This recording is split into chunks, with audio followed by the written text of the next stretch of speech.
اسرائیلی شہریوں نے نتنیاہو کے خلاف باقاعدہ طور پر احتجاج شروع کر دیا ہے۔ مظاہرین کا مطالبہ ہے کہ نتنیاہو حکومت سے علیحدہ ہو جائے۔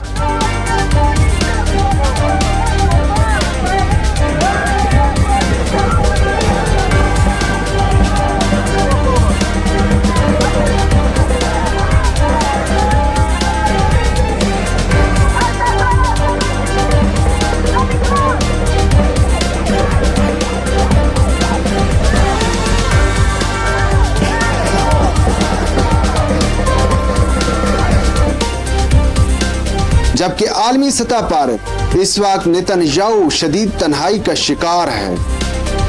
اب ایسے میں اسرائیل کا کیا مستقبل ہوگا؟ یورپی یونین کی جانب سے بھی اسرائیلی شہریوں کے ویزے پر پابندی عائد ہونے جا رہی ہے۔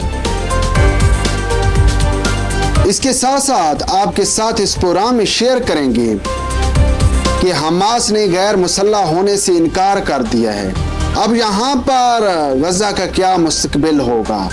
کیا عالمی برادری اب بھی غزہ کی حمایت کرے گی یا وہ ویسے ہی تماشا دیکھتی رہے گی؟ 7 اکتوبر کے بعد مغرب اور امریکہ نے کھل کر اسرائیل کی حمایت کی۔ 7 اکتوبر 2023 کو جب حماس کے جنگجوؤں نے اسرائیل پر حملہ کیا، تقریباً 1200 افراد کو ہلاک کیا اور سینکڑوں کو یرغمال بنا لیا، تو مغربی دنیا نے پورے جوش و خروش کے ساتھ اسرائیل کے شانہ بشانہ کھڑے ہو کر اس سے کہا، تم اکیلے نہیں ہو۔ مغرب اور امریکہ کی حمایت کی وجہ سے نتنیاہو نے غزہ کو ایک ملبے کے ڈھیر میں بدل دیا۔ اس دوران غزہ پر 75,000 ٹن بارود گرایا گیا، اور یہاں تک نہیں بلکہ اب غزہ کی ناکہ بندی اسرائیل کی جانب سے کی گئی ہے، جس کی وجہ سے اقوام متحدہ کی یہ رپورٹ سامنے آئی ہے کہ اس وقت غزہ کے اندر ہر تیسرا شخص غذائی قلت کا شکار ہے۔ خدا کی قسم یہ ناانصافی ہے۔ غزہ میں جہاں لوگ ناقابل تصور بھوک کا سامنا کر رہے ہیں، وہیں اسرائیلی حملے بھی تھمے نہیں ہیں۔ اقوام متحدہ کے فوڈ ایڈ پروگرام نے خبردار کیا ہے کہ غزہ میں ہر 3 میں سے 1 شخص کئی دن تک بغیر خوراک کھائے گزار رہا ہے۔ ورلڈ فوڈ پروگرام نے ایک بیان میں کہا کہ غذائی قلت میں اضافہ ہو رہا ہے اور 90,000 خواتین اور بچوں کو فوری علاج کی ضرورت ہے۔ اسرائیل کے ایک سیکیورٹی اہلکار نے جمعے کو کہا تھا کہ اگلے کچھ دنوں میں غزہ میں ہوائی جہاز سے امداد پھینکنے کی اجازت دی جا سکتی ہے، لیکن امدادی ادارے پہلے ہی کہہ چکے ہیں کہ یہ طریقہ غزہ میں مدد پہنچانے کا ایفیکٹو طریقہ نہیں ہے۔ 2024 کے ایک تخمینے کے مطابق غزہ کی آبادی کم و بیش 21 لاکھ ہے، مطلب 7 لاکھ لوگ غزہ کے اندر اس وقت غذائی قلت کا شکار ہیں۔ یہاں پر اطالوی حکام کا کہنا ہے کہ غزہ کے اندر اس وقت 1,40,000 بچے غذائی قلت سے دوچار ہیں، اور اگر ان کی فی الفور مدد نہ کی گئی تو حالات مزید سنگین ہو سکتے ہیں۔ اب اس معاملے پر مغرب نتنیاہو کو تنقید کا نشانہ تو بنا رہا ہے، ساتھ میں بہت سے یورپی ممالک نے اعلان بھی کیا ہے کہ وہ فلسطین کو ریاست کی حیثیت سے تسلیم کرنے جا رہے ہیں،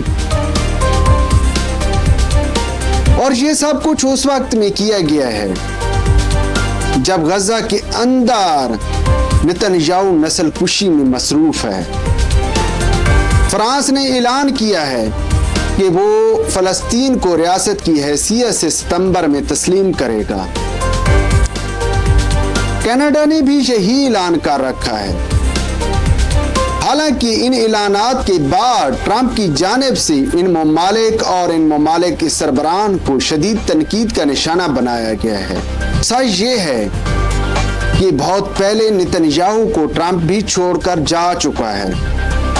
کچھ ہفتے پہلے کی بات ہے کہ ٹرمپ نے مڈل ایسٹ کا دورہ کیا، اور اس دورے کے دوران ٹرمپ نے اسرائیل کا وزٹ نہیں کیا۔ اسی وقت سے یہ سوال اٹھایا جانے لگا تھا کہ کیا اسرائیل اس وقت تنہائیوں کا شکار ہو چکا ہے؟ اس وقت حقائق کو دیکھیں تو برطانیہ بھی بہت جلد فلسطین کو ریاست کی حیثیت سے تسلیم کرنے جا رہا ہے۔ مڈل ایسٹ کی تقسیم کے پیچھے برطانیہ اور فرانس تھے۔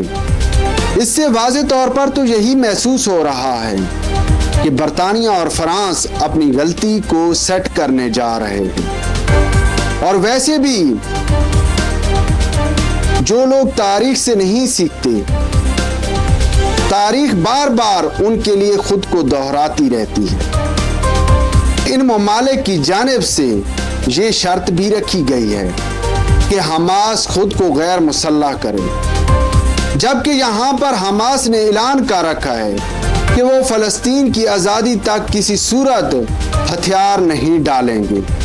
حالانکہ حماس کو مڈل ایسٹ کے دیگر عرب کنٹریز کی جانب سے بھی یہی کہا جاتا آ رہا ہے کہ وہ ہتھیار ڈال دیں، لیکن حماس اس وقت کسی صورت ہتھیار ڈالنے کو تیار نہیں ہے۔ حماس کی جانب سے یہی کہا جا رہا ہے کہ وہ ہتھیار تب ڈالیں گے جب فلسطین کو آزاد ریاست کی حیثیت سے تسلیم کر لیا جائے گا۔ کہ نتنیاہو کی بات کریں تو نتنیاہو اس وقت شدید ترین دباؤ کا سامنا کر رہا ہے۔ حکومت کے اندر نتنیاہو کی پارٹی اس وقت اقلیت میں بدل چکی ہے، قریبی ساتھی چھوڑ چکے ہیں۔ عالمی سطح پر نتنیاہو تنہائیوں کا شکار ہے۔ گزشتہ پیر 2 درجن سے زیادہ ممالک نے ایک مشترکہ بیان میں کہا، غزہ میں انسانی مصائب ناقابل تصور حد تک بڑھ چکے ہیں، یہ جنگ اب ختم ہونی چاہیے۔ اس بیان میں برطانیہ، فرانس، آسٹریلیا، کینیڈا اور خود یورپی یونین بھی شامل تھی۔ انہوں نے خبردار کیا کہ جاری انسانی بحران اب مزید برداشت نہیں کیا جا سکتا۔ برطانیہ نے اسرائیل کے ساتھ اپنے تجارتی مذاکرات معطل کر دیے ہیں۔ But I utterly condemn the killing of civilians. میں عام شہریوں کے قتل کی شدید مذمت کرتا ہوں جو اپنی بنیادی ضروریات پوری کرنے کی کوشش کر رہے تھے۔ اسرائیلی حکومت کو اس کا جواب دینا ہوگا کہ ایسے بھوکے بے بس بچوں کو مارنے کا آخر کیا فوجی جواز ہو سکتا ہے۔ کینیڈا، فرانس اور دیگر مغربی ممالک نے بھی اسی نوعیت کی تشویش کا اظہار کیا ہے، اور اب خبریں آ رہی ہیں کہ امریکی صدر ڈونلڈ ٹرمپ بھی اسرائیلی وزیر اعظم نتنیاہو کی پالیسیوں سے ناراض ہو گئے ہیں۔ دمشق کے قریب اسرائیلی فضائی حملوں نے وائٹ ہاؤس کو حیران و پریشان کر دیا ہے۔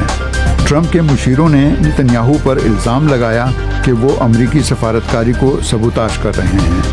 ادھر ہیگ میں بین الاقوامی فوجداری عدالت ICC نے وزیر اعظم نتنیاہو اور سابق وزیر دفاع یاو گیلنٹ کے خلاف مبینہ جنگی جرائم پر وارنٹ گرفتاری جاری کر دیے ہیں۔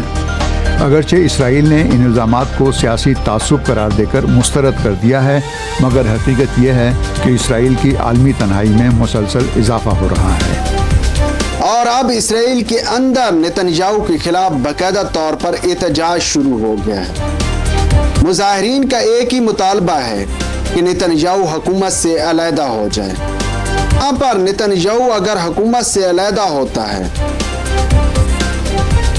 تو ملک کے اندر اس کے خلاف بہت زیادہ مقدمات اس پر قائم ہیں، جبکہ وہ ملک سے باہر بہت سے ممالک میں نہیں جا سکتا ہے، کیونکہ انٹرنیشنل کرمینل کوڈ نے اس کے وارنٹ گرفتاری جاری کر رکھے ہیں۔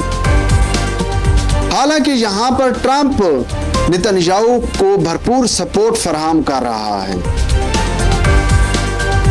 لیکن جیسا کہ میں نے عرض کیا ہے، امریکہ کے اندر بھی اس وقت اسرائیل کے حوالے سے بہت زیادہ دباؤ ہے، اور غزہ میں ہونے والی نسل کشی پر امریکہ کے اندر ٹرمپ پر بھی تنقید کی جا رہی ہے، جبکہ دوسری جانب اسرائیل اس قدر تنہائیوں کا شکار ہونے جا رہا ہے کہ یورپی یونین نے اسرائیلی شہریوں کی ویزا فری سروس معطل کرنے کا اعلان کر دیا ہے۔ حال ہی میں یورپی یونین پارلیمنٹ اور کونسل نے متفقہ طور پر ایک قانون پاس کیا ہے۔